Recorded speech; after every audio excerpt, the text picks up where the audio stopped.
experiencing that condition.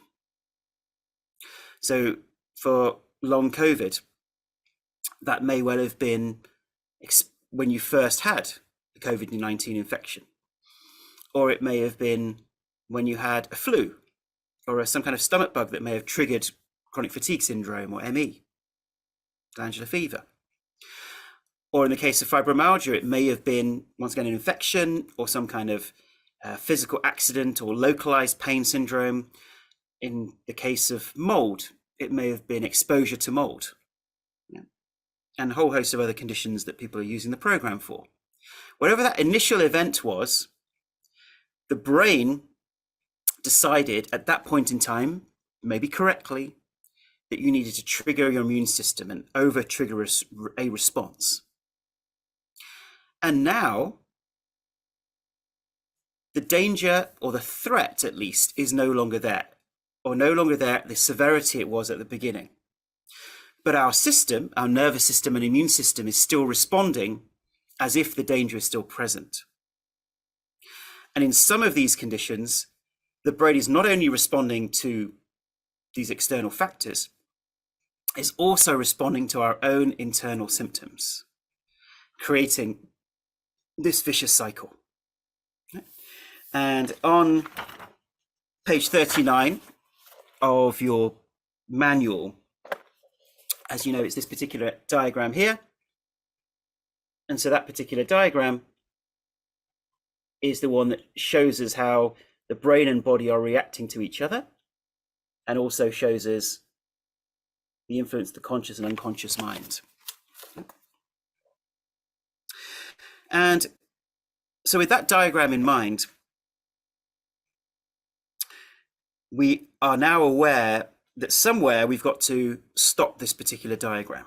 We've got to interrupt this vicious 8 cycle that we've identified on page 39. And we then talk about certain anecdotal observations that people may have, this tired but wired feeling. You may say, well, if I'm so exhausted, why doesn't the system naturally wind down, right?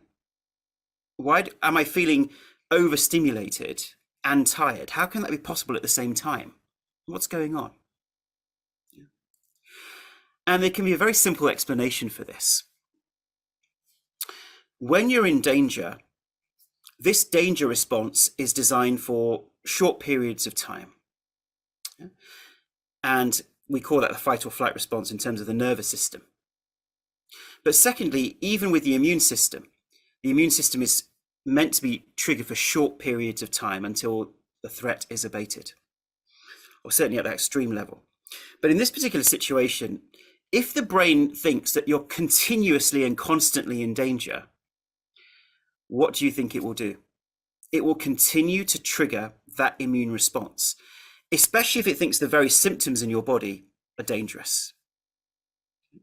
So it's triggering the immune response, the nervous system response, which creates that wired feeling, especially the nervous system aspect of that. It creates this wired feeling, this feeling of what we call ants in your pants type of feeling, that even though it's restless, there's an agitation.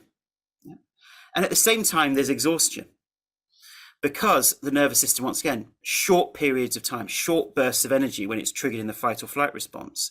But if it's triggered continuously, it will use up resources, right? So it will use up the hormones, the neurotransmitters, all of those things that are designed to enable us to face short-term dangers.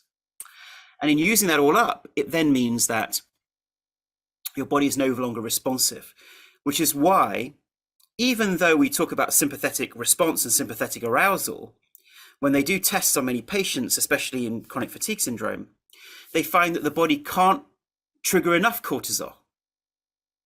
And then people think, can't trigger enough cortisol in response to a trigger, like exercise, for instance.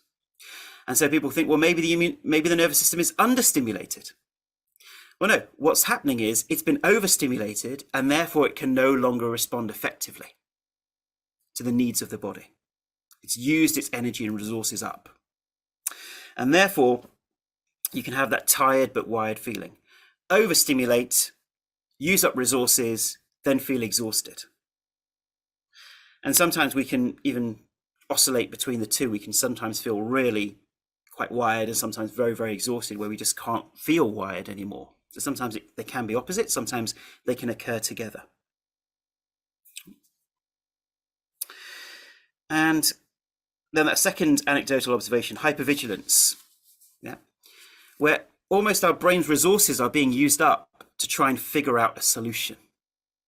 Yeah. Who notices that? If you want to just raise your hand, who notices that? Where your brain is constantly thinking, right, how do I get out of this? How do I solve this? Yeah. Because the brain thinks it's in danger. So when it's in danger, all of the brain, so I see people have raised the actual physical hand there. That's okay. You can lower those now. Thanks. So the brain thinks, I am in a state of hypervigilance because I'm trying to solve this threat. How do I solve this threat? Of course, that's the logical thing for the brain to focus on. And that's the hypervigilance. So be hypervigilant on how you're feeling, hypervigilant on ways to solve it. So you'll go onto the internet, obsessively be reading about your condition. What are the options? How have other people done that? And so therefore, it's recognizing that hypervigilance is a very normal thing for the brain to be engaging in, but to observe it and not take it too seriously. And that's where we do talk about, let's focus on the Gupta program now. It can be very tempting to go and research lots of other things, but we're here now. Let's focus on the Gupta program. And obviously, if any new symptoms come up, you get those checked out by your doctor. Any suggestions they have, that's okay. But for the moment, we just focus on this so that our brain isn't wandering, trying to find out solutions here, there, and everywhere. And finally, this idea of glimpsing health. And this third aspect is not necessarily everybody, but some people experience this, where you start just little glimpses of what it feels like to feel normal can occur in different situations. And we'll talk more about that another time, but often it's when we're fully engaged in an activity. When the brain is fully engaged, prefrontal cortex and all aspects of the brain are fully engaged in something very positive and uplifting, temporarily the negative unconscious threat patterns are no longer getting through. And the brain then makes a logical decision. We can no longer be in danger if I can't actually gain this person's attention. And therefore, temporarily, it may switch off those danger responses. And when I say danger, nervous system and the immune system.